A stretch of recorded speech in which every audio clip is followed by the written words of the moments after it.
Welcome to Speak Out. I'm Sandy Galef, a member of the New York State Assembly, representing parts of Northern Westchester and parts of Putnam County. And today I'm going to have a wonderful conversation with a dear friend of mine, but also the New York State Comptroller, Tom DiNapoli. Welcome, Tom. Sandy, thank you for inviting me to do the show with you. We've talked about it, and I'm glad we could finally do it together. Right. It's great to be with you. You're a busy person when you have to deal with everything in New York State. You have a lot going on. So, but just a little bit of background, Tom.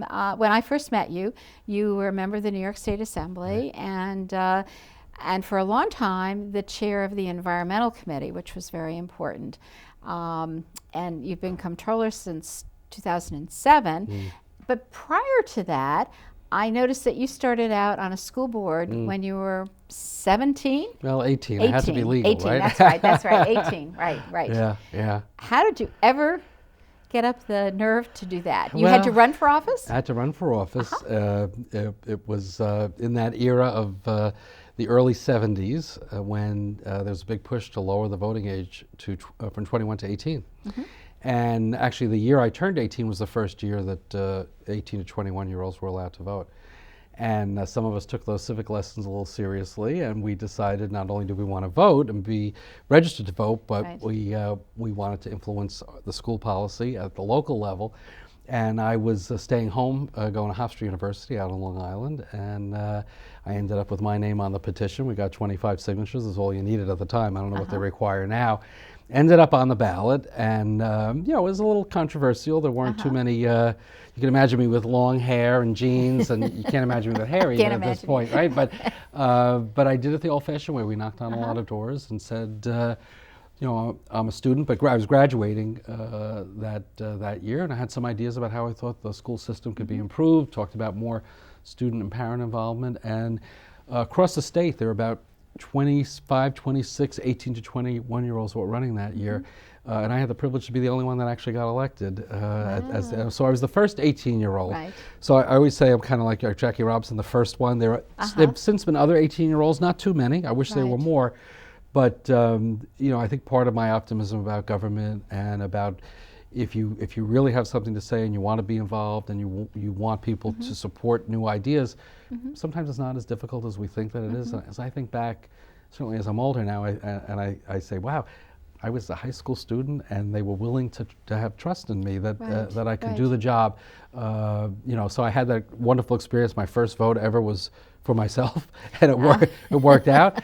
And I was elected on May 3rd, and I graduated the end of June. And July 1st, I was sworn in as a trustee to the Mineola Board of Education, served for 10 years, 2 terms as president. And that involvement certainly is what had me want to take an interest in public service down the road. I worked in the private sector to pay the bills for a while, but I always felt that my calling was really to be in public service, and I had the great privilege, as you've had, to be elected to represent my community in the state legislature, and all these years later to be state controller. Yeah. Right. Well, what's so interesting, because of your background, and I look at what you do as the comptroller of New York State, and we'll get into the specifics, but I see you getting so much involved in education policy, environmental policy, and because you were a member of the New York State Assembly, I mean, you think about all these things in probably a very different way than somebody who might just be in business or have more of a one issue focus. But I see that in what you do and what you accomplish. And I think that's part of the intent of the office. Most folks don't have any idea quite what the controller does, and I didn't fully appreciate it until I became controller. We all know it has something to do with money and budgets. And you remember at the time that unfortunately my predecessor had to resign, many people said, the controller should be somebody from Wall Street who will know how to invest money, pension money particularly. Well, the reality is our office does many different things. It reviews budget and policy, does research reports on the economy and on key issues in the state. We do invest the pension dollars, and we do the benefits administration side for public employees, state and local workers across New York State. We have to approve state contracts, make sure that taxpayers are getting the best value. We do state operations, making sure the payroll is processed. We deal with vendors who do business with the state, not-for-profits that have a contract. I know we're going to talk about unclaimed funds later. So the reality is we have a great variety of responsibilities. no one's going to be an expert in any one area. And of course the audits, you know, the accountability agenda, which is done by our trained auditors, many of whom are CPAs. So, you know, the controller can't be, you know, a CPA, a Wall Street, expert in investment, a budget expert, someone who knows operations and IT systems. What you need is someone who has a strong sense about public policy, and I think today that includes a strong sense about transparency and ethics and doing it the right way, and knows how to hire the right experts in all those different areas. So I do like to bring to the office, and as you know, given the scandals that came out from my predecessor's tenure, particularly on pension fund management, that sense of what the public should be expecting on the transparency. That is I think the first priority that I've had, and to say to the folks that work for me, not only about getting great results with all of our responsibilities, do it in the right way. And that's why in New York, this office is an elected office. In other states, very often the job of what we call controller is divided up. It may be a treasurer, maybe a state auditor, maybe even a controller, sometimes appointed, so sometimes a lot of elected. the different departments that you were talking about before might have been divided up. And yeah, in New York it's just been different. We started, I mean, the office goes back to 1797. It's been around a long time. Started out as basically the auditor for the state, but all these other responsibilities have been added, pension fund probably being the most visible part of it. But ultimately, it may not sound like the most fair comparison, but I say when people say, but you should be an expert in X, Y, Z, I say, well, it's like the President of the United States is the commander-in-chief.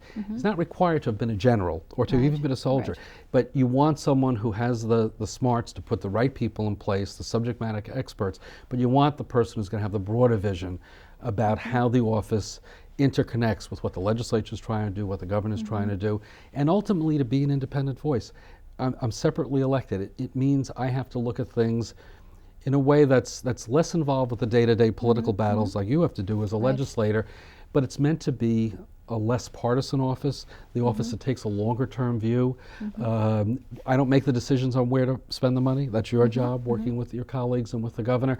But I'm the one to make sure if you make that decision about where to put the money, it's being spent in the right way. Right. Well, it's, just the pensions. I would assume is that one of the bigger parts? It's in many ways the most visible, and certainly has been, because my predecessor had to resign because of troubles, and because pensions are on everybody's. Right. It's in the newspaper every day, you right? You came into office in 2007, and not long after that, we had the economic problems that hit us. And I didn't cause it, Sandy. And you didn't cause it. No, I know you didn't, and I didn't either. And they're there. But here you come into it, and so I think you had to manage Wall Street that was having all kinds of problems, because we were all having problems at home in our own accounts. Yeah. And then the whole issue of our localities and municipal governments, county governments, and school districts, and we've seen changes in those budgets because of the whole pension thing. But I think it sounds like now things are really starting to go in the right direction. We finally turned the corner in many ways. Yeah.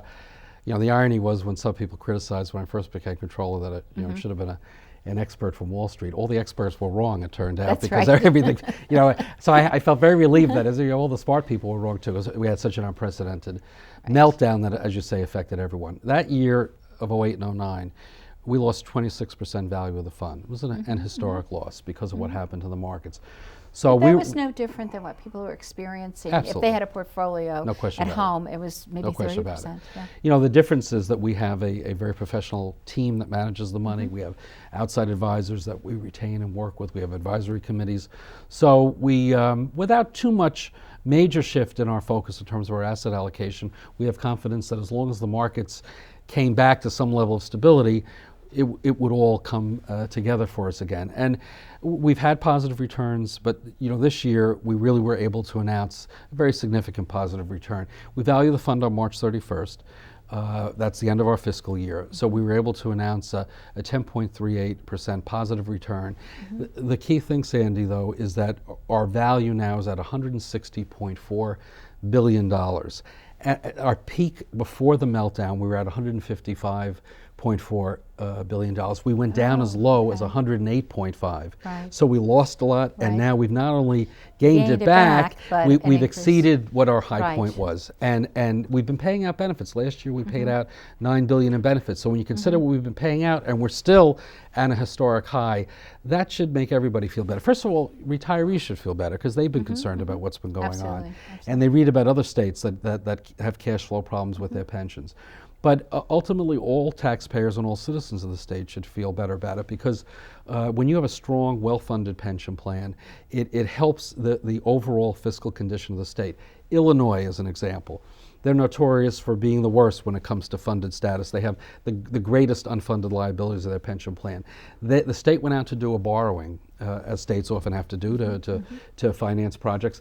They had to pull back that borrowing because the credit rating agencies gave them such poor marks because of their unfunded pension liabilities. And there are changes in the government accounting standards that are going to be implemented in the very near future where unfunded pension liabilities are now going to have to also be carried on the books of local governments. So it's going to affect the ability of local governments if your state doesn't have a strong pension fund. So it's good news for everyone. We're investing more of the money within the state and with our in-state private equity investment program, with our small business lending, and it is safe and secure for our over 1 million members of state and local employees. You did allude to the fact that on governments it has an impact, though. Right, and you know, I know some of the information that's come out from your office from you is that yes, we have grown, but we probably have, I don't know whether we have another year. One more year, yeah. Where you know that there will be an increase probably in pension payments Yeah. for all of our local systems. But because we've had these solid years, and nobody has a crystal ball for the future, but you know, I don't think we're going to have the kind of meltdown that we had a few years ago anytime soon. I said from the beginning it was going to take us 5 years to work through that loss. If we had to absorb that big loss in 1 year, you could just imagine what would happen to the rate. So we phase it in. And there's always a lag, there's always a delay because we try to give local governments a lead time so they can prepare for whatever the rate is. So this is going to be the last year of our 5-year averaging of that loss. So the rates we'll put out around Labor Day, there will be upward pressure. It won't be as high an increase as we had thought.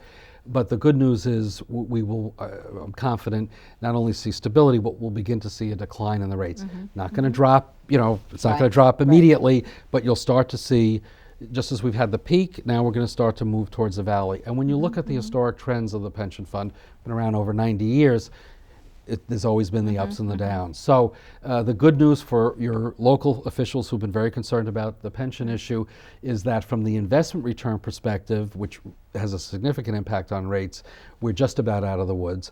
And you and your colleagues have made changes. We have the 2 new tiers over the past few years. So down the road, the impact of new employees having different benefit level, lower benefit level, that will also reduce some of the costs. So I know it's been a tough time, but I also think people need to keep in mind our public employees have worked very hard for the pensions that they have. The average pension for our employee retirement system that excludes police and fire, which is a small part of our system, still only about $20,000 statewide. But that secure pension is often the difference between someone choosing to continue to live in the state, be a part of the community, pay taxes, spend money locally. Right. It's still hard. It's still hard. But 80% of our retirees, areas, Sandy, they continue to live in New York. They're not moving down south like some people think. So retirement security is important. And I know for many of your constituents who are in the private sector, and they say, well, my company doesn't offer it anymore. That's a real issue. And I think for our country, we need to do a better job of addressing it. Other states are starting to look at some new savings options to do better than the 401ks have done for people. I think that should be a national discussion because, you know, if people don't have retirement security, ultimately they're going to come back to government to pay for them. So let's not take away the retirement security our public workers has. We've obviously done some changes, including reducing benefits, and let's have that broad discussion. What do we need to do for those enhance other people that don't have it? Yeah. I just remember how much my father benefited by, in a private company, having a great pension plan, and it helped my mom as a widow, and it was absolutely wonderful. And it's not there. The 401ks were really meant to be a supplement to a pension, and instead we've taken this approach that it substitutes, you know, for a pension. And you have that meltdown time. Now, we have a professionally managed fund, so we've been able to figure out how to weather a tough time.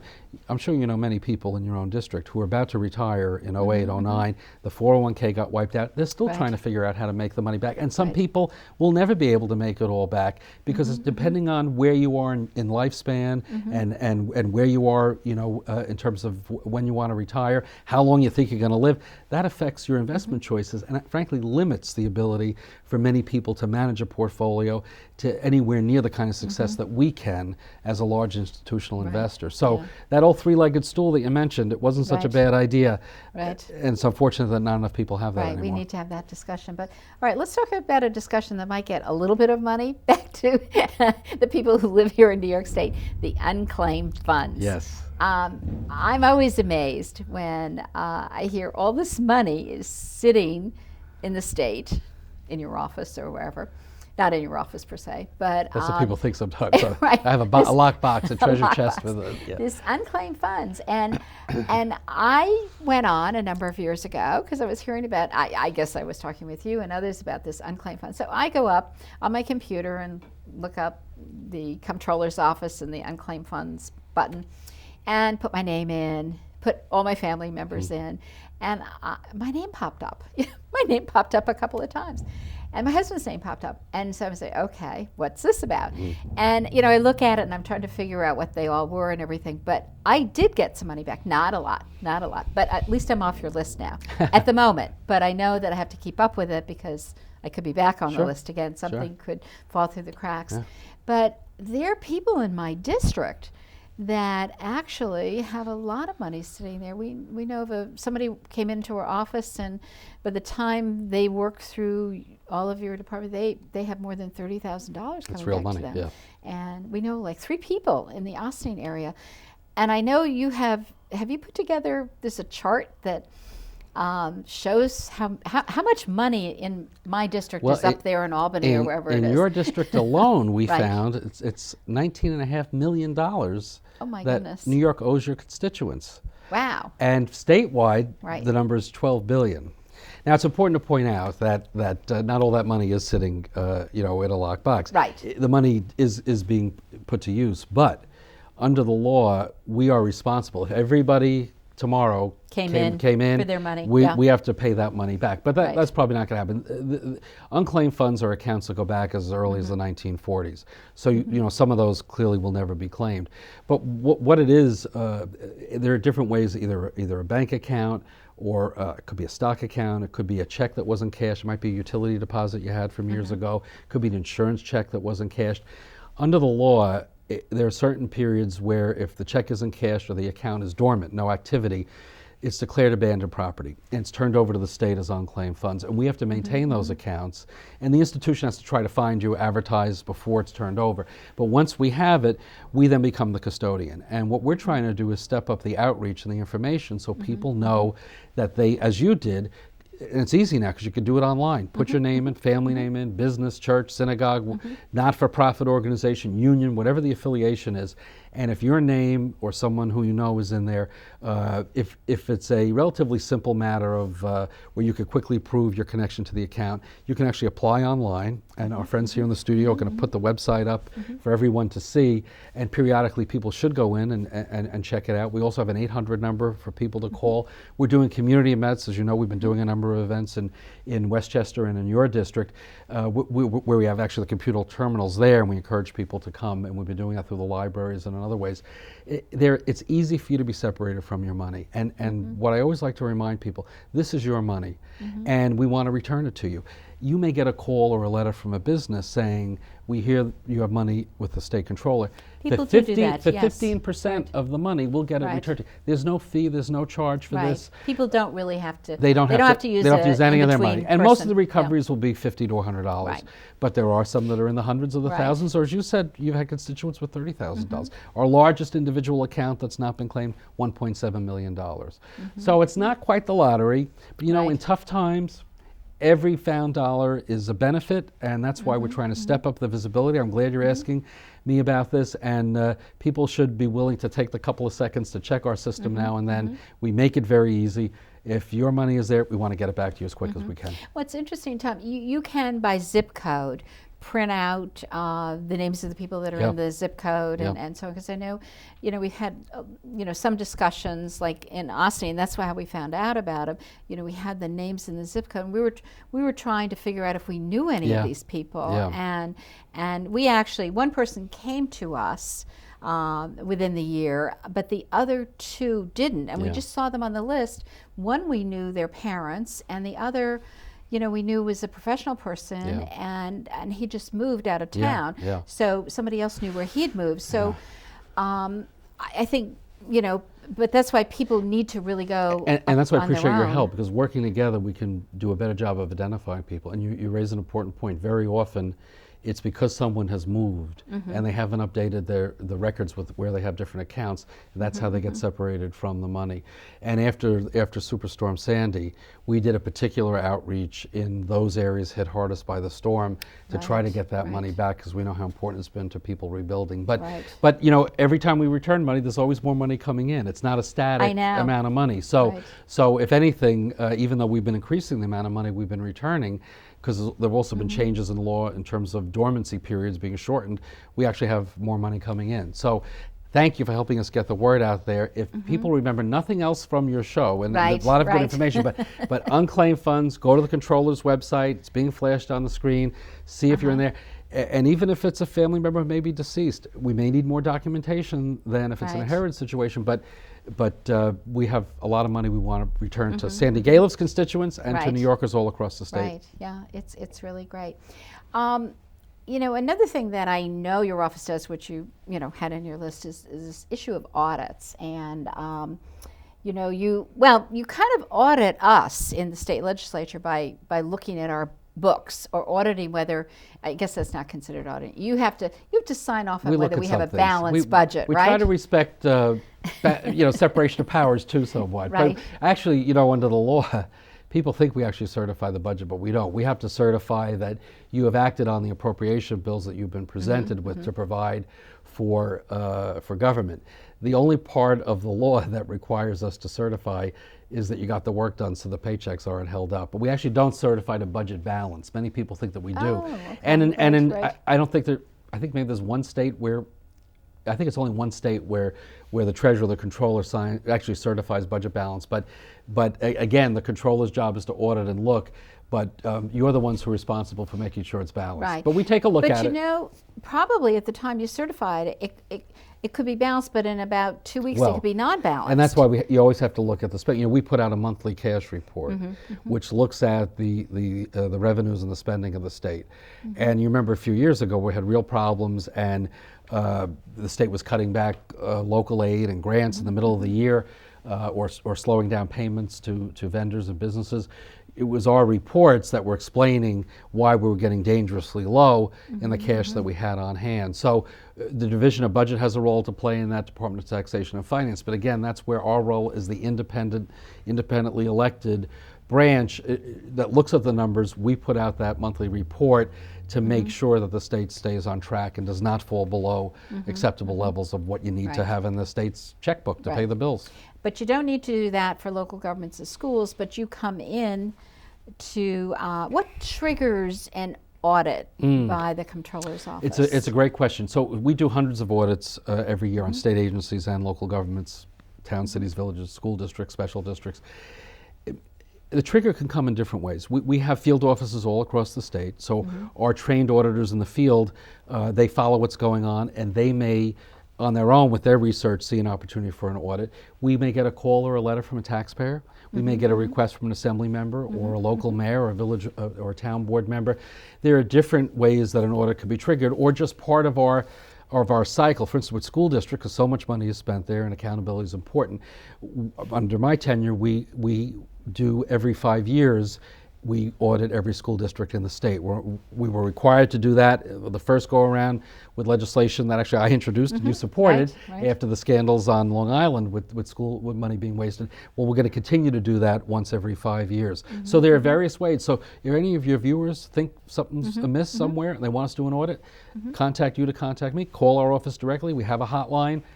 please, there are different ways that we can get that information. We want to hear from the public in addition to our own internal techniques and how we evaluate So when when to you do go this. in to do an audit, a city, a village, or town, say, not the school district, but or any of them, you send people.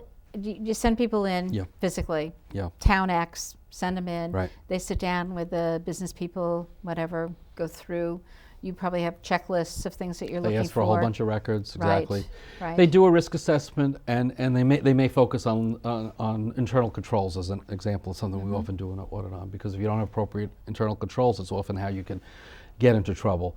We've been doing a lot of work recently because we've seen tremendous vulnerability in terms of IT security. You know, we have all these elaborate IT systems, and you'd be surprised how much information is not password secure. We've had instances with a couple of school districts in the state where their IT systems have been hacked and money's been transferred out of their accounts. Without them even knowing. Well, in one case, the bank saw something was amiss. They were able to stop it before the money went. And some of this is probably hackers from overseas, not like some internal operation, but you know, people are getting very sophisticated about stealing.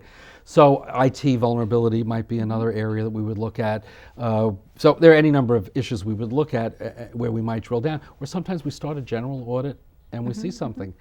In the worst case, Sandy, we may find somebody stealing. And unfortunately, we've had too many cases at the very local level where there hasn't been appropriate checks and balances, and somebody starts writing their credit card bills out. They charge it to the personal affairs, to the town or the village. And we've had just recently in Saratoga County, we had someone that was just sentenced who was a treasurer for a local fire district. It doesn't happen every day, but it happens more often than it should. And that's why having that separate voice of us and a set of eyes coming in to look is very important. It's another level of assurance to taxpayers that someone else is looking. I know when you, well, I'm on your email list, so I find out which communities you're doing the reports, and when the audits come up and they're mine, you know, I read them. And you know, I know that you've given it to the community or the school district and you make recommendations for what they should do. And I think in most cases, either if they respond and say, well, maybe we gave you the wrong information or whatever, that's different. But I think they basically follow through on more or what your less. suggestions are. Sometimes the responses are contentious, and sometimes people do not implement. I mean, one of the challenges is that we can't force it. We require a corrective action plan after 90 days, but ultimately it's the public that has to force the change. And very often people will take an audit, because of course we post it on our website, it's publicly disclosed, and it does become the discussion point at a village meeting, a school meeting. How come you're not responding to the controller's recommendations?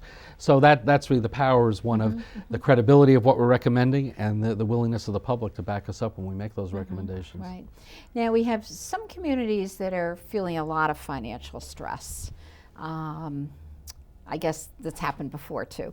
But so we're, just as we finish, what areas do we go into to help out? In one sentence, Tom. We are instituting a fiscal monitoring system that will be an early warning system for those in the greatest crisis, and hopefully it'll spur more intervention from our office. Governor's had some proposals as well to try to be helpful in this area, but this is a big issue. Municipal fiscal stress is the next big wave, and particularly for our cities and our state. That's where you can see the big stress points. Okay. Well, thank you very much. Great to be with you, and you're doing a great job representing this community. Thank you very much, Tom, and I appreciate, you know, learning even more, and for my constituents learning more about the Comptroller's office and what you're doing. And I want to thank you all for watching. If you have any questions, don't hesitate giving me a call at 914-941-1111. Thank you very much.